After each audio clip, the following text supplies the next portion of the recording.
Salve Language Hunters! Hoje eu quero falar sobre por que eu aprendi turco e também como eu fiz para aprender esse idioma. Esse é o assunto principal do vídeo. Vou explicar aqui brevemente os motivos que me levaram a querer aprender turco, que é um idioma tão diferente. As pessoas, elas às vezes não entendem muito bem, porque é um idioma muito incomum, não popular aqui no Brasil, e por conta disso desperta certa curiosidade. E nesse vídeo de hoje eu vou falar sobre isso.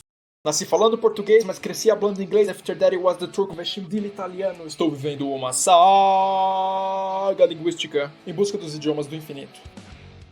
Bom, basicamente, o primeiro idioma que eu comecei a estudar, eu vou dar um pouco de contexto aqui, foi o inglês. E tinha um aplicativo muito bom, ele se chamava Speak. E esse aplicativo aqui, ele era muito bom porque ele te permitia se conectar com pessoas de diferentes partes do mundo para praticar o idioma que você estava aprendendo. E eu tava no Speak ali para praticar inglês. Mas acontece que dentro desse aplicativo era muito difícil você encontrar pessoas nativas da língua inglesa. Então eu tive muito pouco contato com pessoas da Inglaterra, dos Estados Unidos, enfim, países de língua inglesa. Na maioria das vezes as pessoas com quem eu conversava e com quem eu praticava inglês não eram pessoas nativas no inglês. Tinham bastante pessoas do Egito, da Espanha, da Itália e também bastante pessoas, como vocês podem ver aqui em cima da bandeira, da Turquia. E foi aí que começou toda a história.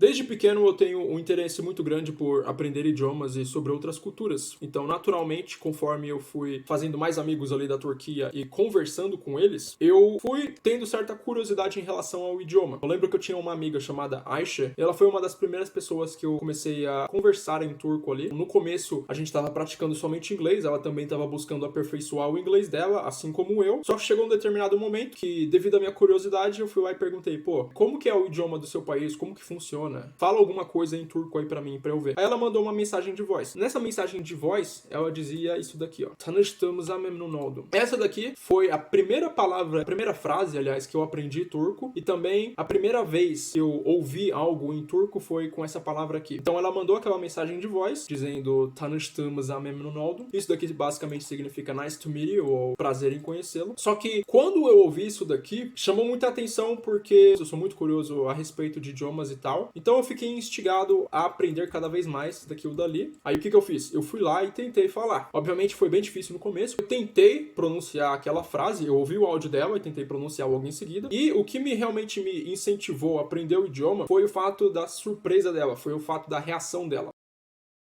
Tanıştığımıza memnun oldum. Nasılsın?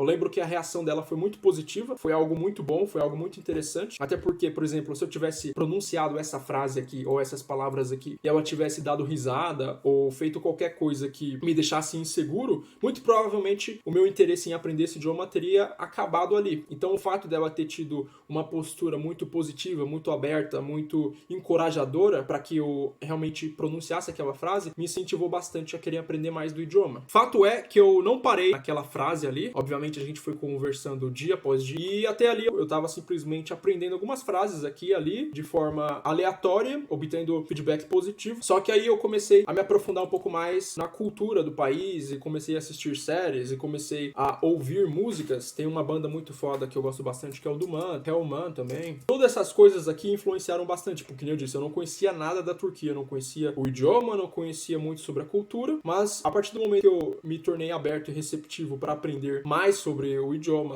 mais sobre a cultura em si, eu fui fazendo cada vez mais novas amizades e isso contribuiu muito para que eu começasse de fato a minha jornada, a minha saga aprendendo esse idioma aqui. Então perceba que nunca existiu um motivo real muito grande para aprender esse idioma. Foi simplesmente o interesse e simplesmente a ocasião que me fez querer aprender esse idioma. E turco é um dos idiomas mais interessantes que eu já estudei até hoje e é um idioma favorito entre os que eu já estudei. E agora eu vou falar um pouco sobre o que eu fiz, né? Como que eu aprendi? Essa daqui é a grande pergunta que as pessoas normalmente me fazem também. Eu vou falar sobre ela agora.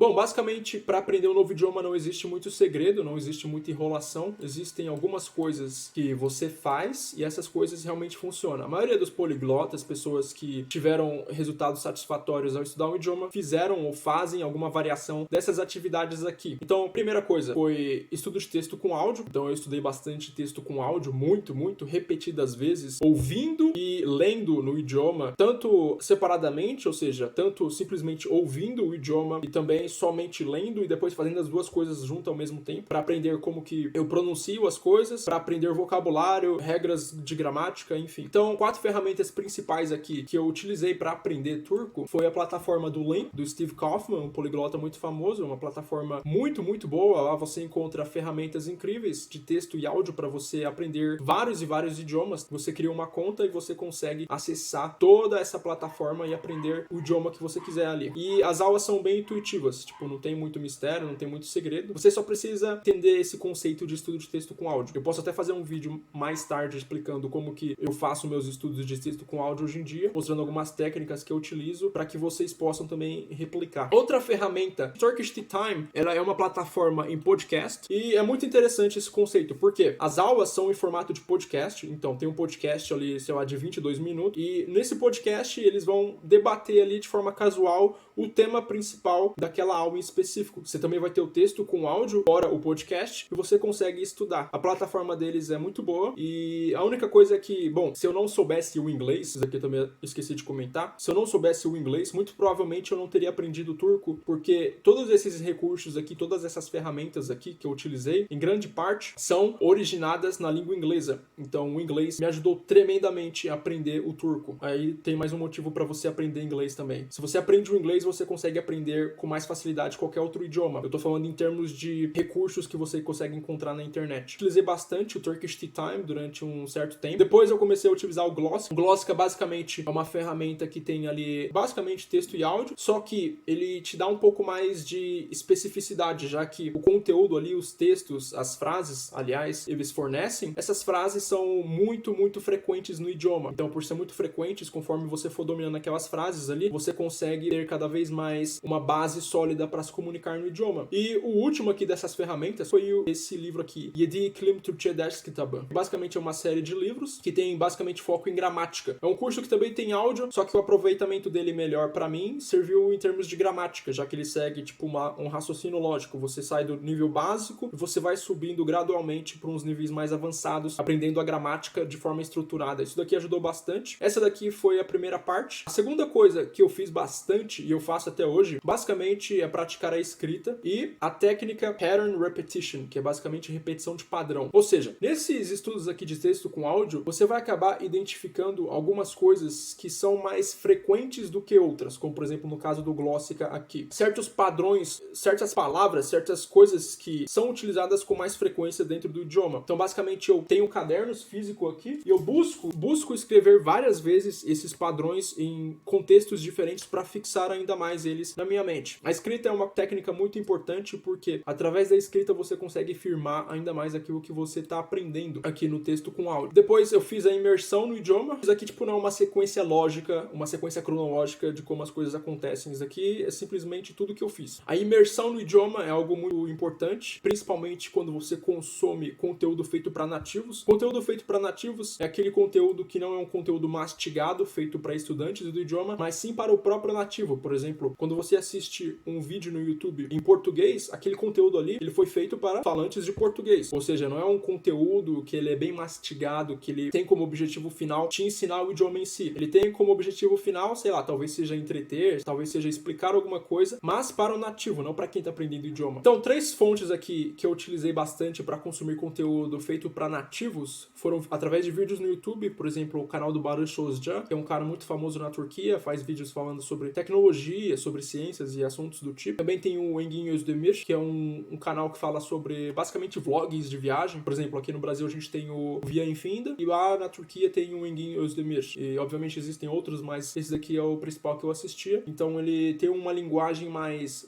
informal, mais com gírias e etc. E isso daí é muito bom para você pegar realmente o idioma falado ali na forma que ele é dito pelas pessoas no dia a dia. Além disso, filmes e séries é algo indispensável.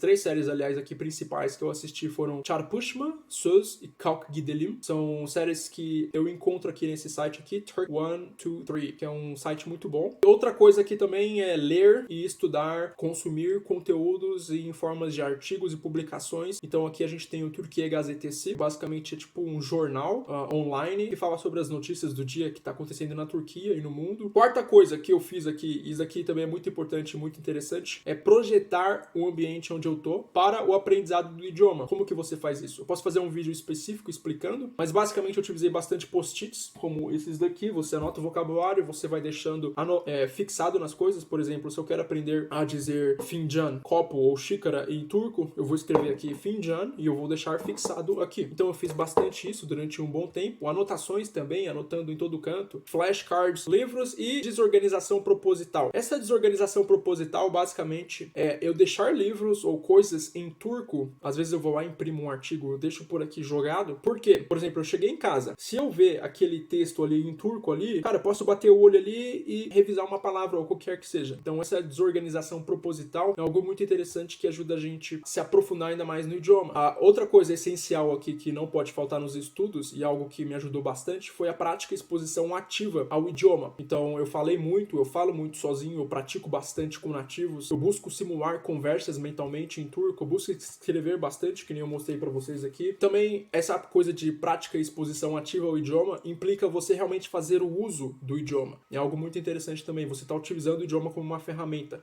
É assim que deve ser. Outra coisa também indispensável, converter o tempo morto em tempo de estudo. Isso significa basicamente, por exemplo, se eu estou numa fila, se eu estou esperando por algo, se eu estou lá fora na rua, se eu estou caminhando, ou se eu estou fazendo alguma coisa que me permita estudar o idioma, eu vou estudar o idioma. Até por isso eu comprei esse guia aqui de conversação em turco, então eu carrego ele praticamente para todo canto. Então você pode fazer isso com um dicionário, com guia de conversação, você pode aproveitar para fazer a leitura, você pode aproveitar para estudar certas palavras aqui, certo vocabulário, por exemplo. Tem muitas anotações que eu vou fazendo aqui. Por exemplo, cada pontinho desse daqui implica que eu já estudei isso daqui antes em algum momento. E o momento no qual eu estudei, provavelmente foi um momento que eu não tinha nada para fazer ou eu estava esperando alguma coisa acontecer. Então, geralmente, eu aproveito esse tempo morto para estudar o idioma, para imergir cada vez mais no idioma. E a última coisa que, mas não menos importante, é você estar buscando ativamente por avaliar o seu progresso no idioma, através de autoavaliação e busca por feedback. Então, como que a gente consegue fazer isso? Novamente, por exemplo, através da escrita, depois de cada sessão de estudo, você pode estar ali fazendo um breve relatório de como você acha que foi o seu desempenho naquele estudo. Você pode mandar um áudio se você não quiser escrever. Eu tenho grupos no Telegram que eu já mostrei aqui para vocês antes. E nesses grupos aí, depois de cada sessão de estudo, basicamente eu vou lá e escrevo. Por exemplo, hoje eu estudei turco, então eu posso falar: minha compreensão não foi boa. Então eu deixo lá anotado: minha compreensão não foi boa, e depois eu explico por quê. Basicamente assim. Então eu tenho um feedback aqui. Eu mesmo tô avaliando o meu desempenho. Só que além disso também, a gente tem que buscar feedback de outras pessoas. Então aí eu tenho meus amigos, eu tenho fóruns e chats que a gente consegue conversar com pessoas e com professores ou, enfim, pessoas que têm um conhecimento mais profundo do idioma. E além disso, tem uma ferramenta muito interessante que eu vou aproveitar para falar aqui e vou fazer mais vídeos futuramente, que é o ChatGPT. Com o ChatGPT, pode obter muito feedback ali instantâneo em relação aos seus estudos. Então eu tenho utilizado ele com bastante frequência também, e eu sugiro que você também utilize. Então, só para recapitular aqui, esses passos aqui, se você replicar eles, você consegue aprender praticamente qualquer outro idioma. Obviamente, você vai adaptar para os conteúdos, para os recursos do idioma que você está aprendendo. Então, por exemplo, estudo de texto com áudio. Você está aprendendo francês, você vai lá e pega um texto em francês e um áudio em francês. A técnica de escrita e pattern repetition, você vai fazer a mesma coisa. Vídeos no YouTube, buscar por sites e blogs para você conseguir ler artigos em tempo real é muito interessante também. Tudo isso daqui funciona, tudo isso daqui me permitiu aprender turco. Então é isso, pessoal. Bom, eu vou deixar fixado aqui no comentário principal um link, e esse link aí vai dar acesso a um lugar onde você pode colocar o seu e-mail ali para receber em primeira mão as novidades que virão pela frente em relação ao nosso curso de turco. Eu vou estar lançando aí um curso de turco básico para iniciantes brasileiros, porque, como eu disse, se você é brasileiro e quer aprender turco, é praticamente impossível, porque os conteúdos são muito escassos e muito rasos, e eu tô fazendo um projeto legal aí, e se você quer aprender turco por qualquer razão que seja, entra nesse link aí, coloca o seu e-mail lá, e quando o curso sair, quando as novidades começarem a surgir aí, você vai receber em primeira mão aí a oportunidade. Deixa pra mim aqui nos comentários o que você achou desse vídeo, qual é a sua sugestão de tema para vídeos futuros, e se você já aplicou alguma dessas estratégias aqui que eu relatei. Basicamente é isso. A gente se vê no próximo vídeo. Que a saga comece.